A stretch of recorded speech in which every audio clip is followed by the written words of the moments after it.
I think that should be the golden standard. There should be a legislative purpose.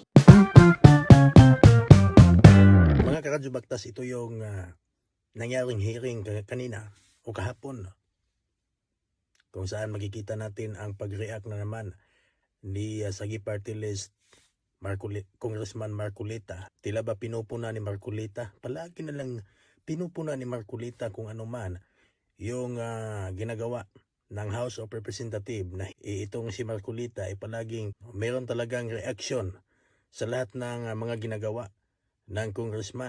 Kaya naman dito pumalag si Congressman Paduano at si Congressman Acop dahil sa ginagawa ni Congressman Marcolita. Mga karadyo baktas, panoorin natin ang video. I think that should be the golden standard. There should be a legislative purpose, because if we do not have, we would not be able to at least formulate the kind of questions that we would like to ask.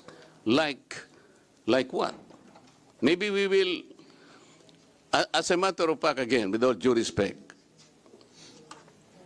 the exercise of the inquiry of legislative purpose is rooted in Article 6, Section 21 of the Philippine Constitution.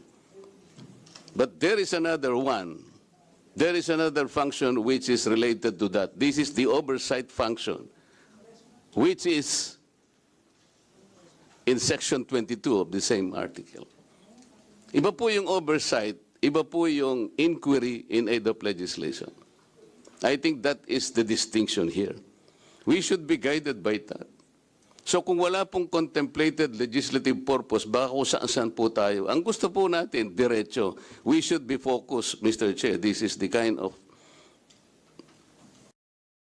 hearing that we would like to do in the first place.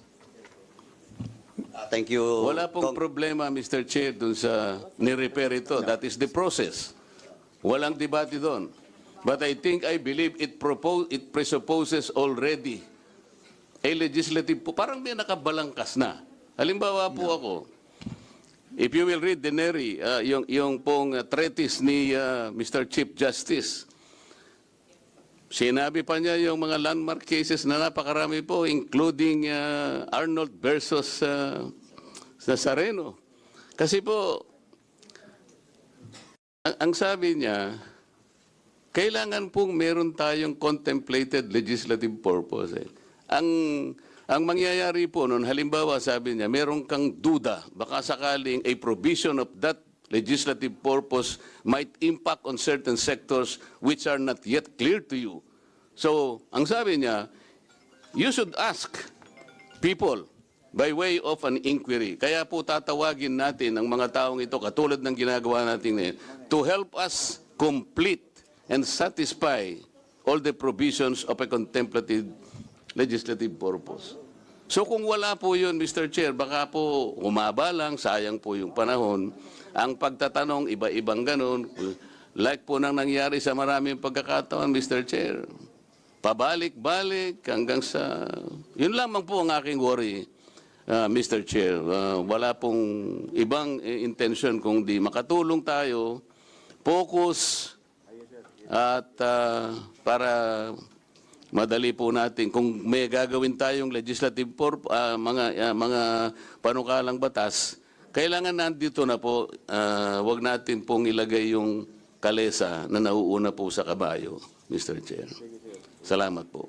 Thank you for that manifestation, Congressman Marcolita. And you want to please, Vice Chair. Thank you, Mr. Chair. I agree with Congressman Marcolita that that is the intent of that decision, but Mr. Chair, as correctly stated by Congresswoman Luistro, that should have been taken up with the Committee on Rules. Now that it has been referred to the committee, I'm also sure that the case cited by Congressman Marcolita did not require Congress to have an existing or proposed legislation before we could conduct investigations in aid of legislation. In fact, some of the probable output of this hearing would be correcting certain rules of COA regarding auditing, including our old local government code, which could probably be also amended as a result of this investigation, Mr. Chair. What he was saying was right, Mr. Chair, in a sense that the investigation must lead somewhere. And that somewhere must be in a form of legislation. So I agree with Congressman Marcoleta, but at the same time, this investigation is not for any other purpose other than pursuing probable legislation, Mr. Chair. Thank you, Vice Chair If I just- Sandali po, please, before you speak, Congressman Marcoleta, please wait to be recognized by the chairman. Let me speak. Congressman Marcoleta, please wait to be recognized by the chairman. Let me acknowledge the presence of Representative Romeo Ismumo, representing First District of Surigao del Sur. Thank you, sir. This will be the last note, then the chair will speak with regards to the query or manifestation made by Congressman Marcoleta. Please proceed. I will give you 3 minutes for that purpose, Congressman Marcoleta. Please proceed. Thank you, Mr. Chair. It is precisely the reason why there should be a legislative purpose, Mr. Chair.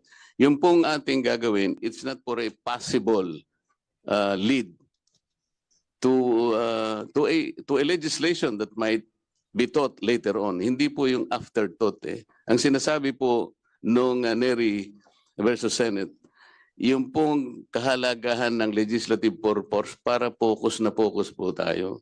Kapag alam po natin yung purpose natin, pati the kind of questions and the persons na gusto nating tanungin, alam natin kung sinong departamentong makakatulong na sa atin because meron nang nakabalangkas na isang panukalang batas. Kung wala po yun, wayward nga po yun. So mas maganda po yung meron nang nandyan kaysa po isipin pa natin, oo nga pala, pwede palang magyari na magkaroon pa tayo ng batas sapagkat meron tayo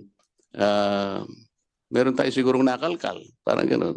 Baligtad, Mr. Chair. Salamat po. Thank you, Congressman Marcoleta. Last to speak before the chair will deliver my manifestation of position with regards to the query or manifestation made by Congressman Marcoleta. Yes, Chairman Ako, please proceed. Thank you, Mr. Chair. I do not want to debate with the erudite Honorable Marcoleta, soon to be senator. But there's a Supreme Court decision also entitled Romero versus Estrada, decided in 2009, which states or which clarified that a legislative investigation in aid of legislation is different from court proceedings.